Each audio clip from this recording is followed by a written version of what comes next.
নমস্কাৰ বন্ধুসকল, আমি আজি স্বাধীনতাৰ ৭৫ বছৰ বৰ্ষপূৰ্তি উপলক্ষে আমি আজি ১৫ আগষ্টৰ দিনা আমি জাতীয় পতাকা উত্তোলন কৰিব বিচাৰিছোঁ।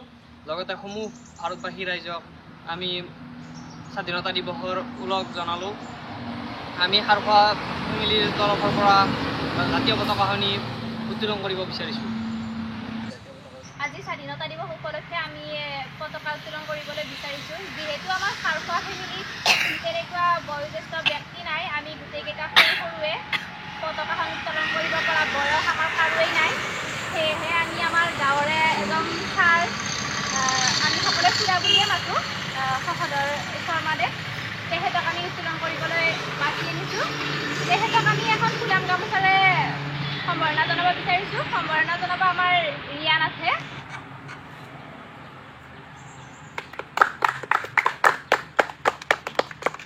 আজি আমাৰ স্বাধীনতা উপলক্ষে আমি জাতীয় পতাকা উত্তোলন কৰিবলৈ ওলাইছোঁ। আজি আমাৰ জাতীয় পতাকা উত্তোলন কৰিবলৈ আপোনাক আহ্বান জনালোঁ।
দ্ৰাবিড় উচ্চল গঙ্গা ইন্দ্র হিমাচল যমুনা গঙ্গা উচ্চল জলধি তরঙ্গা তব শুভ নামে জাগে তব শুভ আশিষ মাগে গাহে তব জয় গাথা জনগণ মঙ্গল নায়ক জয় হে ভারত ভাগ্য বিধাতা জয় হে জয় হে জয় হে জয় জয় জয় জয় হে জয় হিন্দ।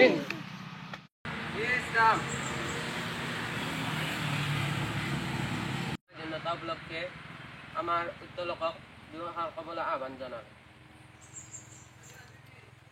শ্ৰদ্ধাৰ আজিৰ এই পতাকা উত্তোলনস্থলীত সমবেত শ্ৰদ্ধাৰ ৰাইজ, কণ কণ ভাইটি ভণ্টিহঁত, জ্যেষ্ঠ সদস্য সকলোকো মই দেখা পাইছোঁ দুই এজনক। গতিকে আজিৰ এই অনুষ্ঠানলৈ পোনপ্ৰথমেই অংশগ্ৰহণ কৰাৰ কাৰণে মই সকলোকে ধন্যবাদ জ্ঞাপন কৰিছোঁ। স্বাধীনতাৰ ৭৫ বছৰ বৰ্ষপূৰ্তি উপলক্ষে ভাৰত চৰকাৰে স্বাধীনতাৰ অমৃত মহোৎসৱ বুলি নামকৰণ কৰি অনুষ্ঠান পালন কৰিছে। যে স্বাধীনতা কি সকলোৱে অনুভৱ কৰক। আমি যদিও প্ৰত্যেক বছৰে এই দিৱস পালন কৰি আহিছোঁ, এইবেলি জনগণৰ মাজত স্বাধীনতাৰ ধাৰণা সম্পৰ্কে স্বাধীনতা অৰ্থ বুজাবলৈ চৰকাৰে এটি প্ৰয়াস কৰিছে।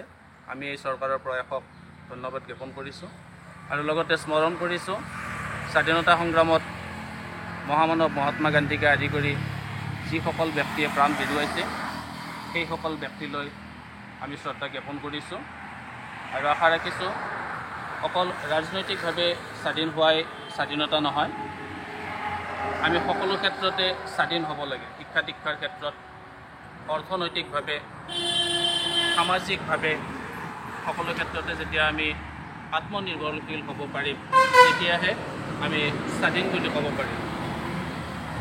আৰু সেই ধৰণৰ স্বাধীনতা মই আজি এই পতাকা উত্তোলনস্থলীত কামনা কৰিছোঁ।